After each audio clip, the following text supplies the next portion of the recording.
Balimao Alignokuma, attention, attention, attention, attention. Malion, Moro, Naka Morobe Kasola ni Wakatila, ni information ba be concerné. Balma Malion, Uya Jaro ira Anakunu. Ko bina jaraka Moro Kube Kutara Kaso Bo Mumbe Kenyoroba, Kutara o Kaso la prison de Kenyoroba, Kutara Atakido ke Oro Kerefelala. Malion plan krombe sena Assimi Goïta ni Mouroubo kone Kelembeka plan de la bain. Ou ba fo phénomène ko escadron de la mort. Ou de glanembe Assimi Goïta ni Mouroubo kone bolo 600. Ou ba fait ko profiter ni situation là. Mam avec Kasola, politiciens, c'est-à-dire que les prisonniers politiques ou ba fait ka ou profiter ka bandou armée ou ka escadron de la mort ou ka c'est-à-dire que ka kao créé ka sera la bla terreau ka ta attaquer ke oro la obu profiter ka mogo do faga ka foko terreau de nodu ote oye plan folo amaba hali bide ne fle yaro nye enquête de ke bi kenyoruba fengenka mogo munu tara attaquer ke kenyoruba oye message fort di awa o plan de bubulu Sadio Camara yaro ya Sadio Camara faga embouteillage de la oube fait ça mogo be kasola ubulu awa ubeka vibe danger là. Personne n'est à l'abri après l'assassinat de Sadio Camara. Donc beko oworobla ikungolo konana. Oui attaqué mika kenyoruba mena image boflo angalaje après ame soka do détail to konana. Donc uka la unité dovre Assimi Goïta avait fait de ça mama be kasula ni prisonnier politique do Assimi be fait ki denga be éliminé di. Ode kuma bamana nga yere odi. Mais angani yorolaje matla alibide beki kolosi beki aklito iyerla. Parce qu'il y a des coins qui sont là dedans. Donc, avec fait des Moro ni prisonnier politique do kata a fin non kata docteur Chokel Kokala Maïga Muntakatal yaro Muntakatal oube ko torturer ça non même clakanda mo ka dans ma vidéo je suis en train de faire des enquêtes. Donc Muntakatali docteur Chokel Kokala Maïga Moussa Mara ani belle le cerveau nounou ani Arasbat Rose Poivron Clément Dambélé on a si chama olu fin be ou beka vibe danger la mbeka kuma offre rom na kubi parce que a fara ku gubla ma son gubla ou be occasion de ngina parce que mogo bolu soso ou ya bubey éliminer chokomi ou be fait ka ni maudi éliminer o choko akela na a stratégie ou tiklingi ou ya bubey fara ka sanchama ke ka male onangina ou yu desi ça ali docteur Choguel Kokala ka bana min kera empoisonnement bala mais oya dama 6 heures da mettre la cadeau là donc si ça oya boubé faka si ça oya Sadio Camara faka donc belan tour de do oube fait kana don di samno parce que escadron de la mort de Glanembu Boulou parce qu'on y a la kafout et embouteillage be bamako kona na sanno donc ni manga mumbe c'est na sanno do oube fait qui profiter de ka prisonnier politique ka moko chama éliminé Malion ni ko interface son koroni stratégie flana fana mena ndaro la mais yani ngandaro la anga jefola anga kinyoruba prison ango imagine la di et puis ma fo Malion ngena depuis ne segu tungara kana maliko depuis ne segu tungara ka yeko terreau yi attaquer dans maliko no o ma dile ka ta kasobo attaquer folo abisa ka ya kene ma yede ne segu tungara ma fo ma ke maliko no de mais ne segu tungara kele ma ye ma me ko jatike wale mogo tara kasobo na ko ka tara attaquer abseka ke mangando be ke kasobona bandi do biseka marfati kuga mogo labo ko mais ka fo ko munu be ka marfata ku munu be binaka mogo nunu tero nunu ko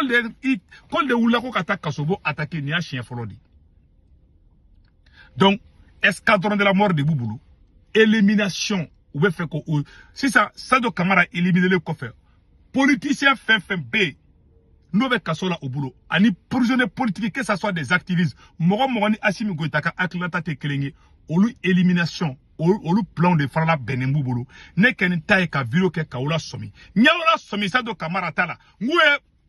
morigero blako ka Sadio Camara bo, ndela ka vidéo ke 2024 ta vidéo korobi. Ndaw mangube oube fe ka Sadio Camara éliminer, Moro ko kome fe ka surasu blanyorona, a benin koronetia.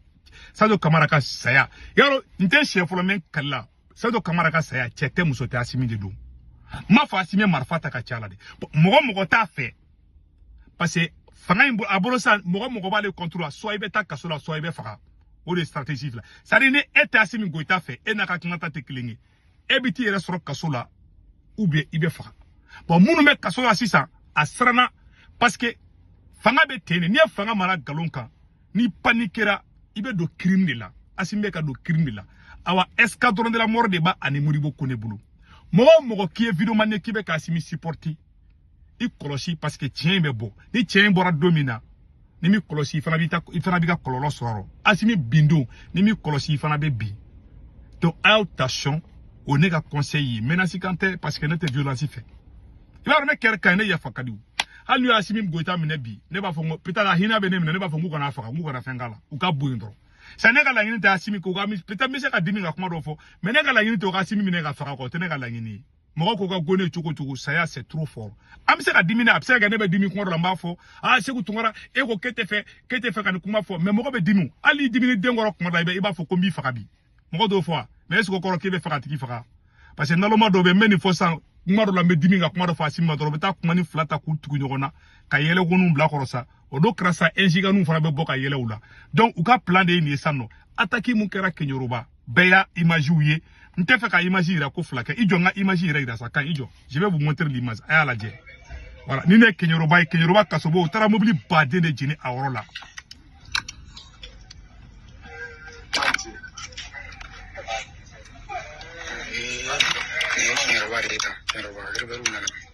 voilà kenyoruba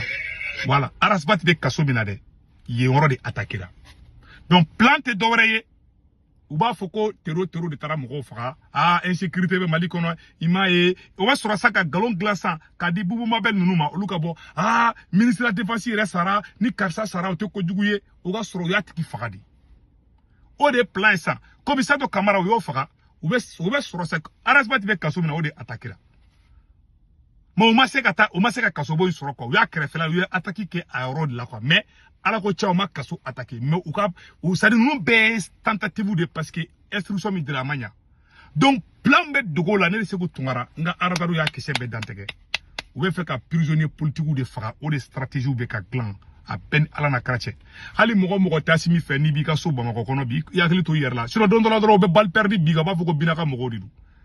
ubu denga mogo fara ni mogo kenite asimi fe ni koko yi soro binaka mogo tede asimi goita de du ni fefe mogo so mogo soro mali kono binaka mogo tede asimi goita de du a ben korana che wallahi bilembe ka chene fana uka plan de do aluka video manu munu kumeka boku beta mogo ka so attaquer plein glana mali service de renseignement na ka do video manu da ka mogo intimider parce que te critique fait olu ya aladi olu dafalendo fo ite fo oluma ou réseau ka gouye ka dese fuwaria la ka dese ka ta terotoro de ki sigi whatsapp kuma la meula ka ta mogo mine awa mutakatal mine lem flow bulu ube ka diagoya ko fo mutakatal ka fo kale be ka kurita kale be fe ka kurita ke beaucoup de ke mogo la ube ka dien torture be da mutakaka ne de fe ka kuma infana bide mais bita video ma d'abord kama bita d'abord et puis fasi flana fana rojume c'est ça ou ko mo shite tika bokola je kasoboda ebe ta dumundi ga mogoma ebe dumundi olde mo beta dumundi ga mogoma ou se ka poison ke beki kolosi poison do be ni aka dumunda ga di mogoma ni na tiki bora kasola sangela resa ni mogo so mogo be kasola ko prisonnier politique du ni ala ya nyumambo ay taka ala je docteur solo nous créer ka poison ka kono asimi be son ko bema mogo ta asimi fait ben corona che ka vie be danger là depuis ça do kamara keni fagaru bulu ayo sigira asimbe son ko bema faga no fe nous y faga ça ou be soroka bubu mabel nabo bon vraiment ou be soroka ta crocodile nyeji bamba nyeji ndo boko larande crocodile bo to o nyeji ndo dro ka kashi vraiment karsa que politicien ne mo nyumando a salé flenier ça do kamara yere sara kasoro ya fagadi olde bube faga olde ça do kamara faga awa ou be feka escadron de la mort de Boubou de ou be feka moko chama de fera élimination de stratégie de Boubou de Gola ne kenye bela somi ne mundara waro ni mu madala ala karato ka dala fana ne ka information ka dauma e be tika dumuni di ko kata di iso moko do mako be kasola o dumuni et se ka dono ba foko ete to laje u keleme ka moko interdit de kuta tuko ka moko laje kasobuna ni tara dumuni ba foko ko do lu yerema o dumuni me don bolo munu nyogonche bolo do bi se ka ko do ke o tigila kasola ete bo kalama oro ko sa anku nguma ne se gutu ngara boro ko asimi goita mogo mun bibulu kasola ubla sinon à laban don la problème do Assimi Goïta bangun te ka mogo bla dorete ni occasion mi sorole fle sa be fe ki denga mogo fakadi ni mogo ka mogo sara kasola Assimi Goïta da faka ni kungolo di be mogo ka mogo mine kasola ben korana ci Assimi de do ne de fle ka kuma infana be ntenga lunde yaro ntenga le korana ngalunga wallahi billahi nga mi video gardi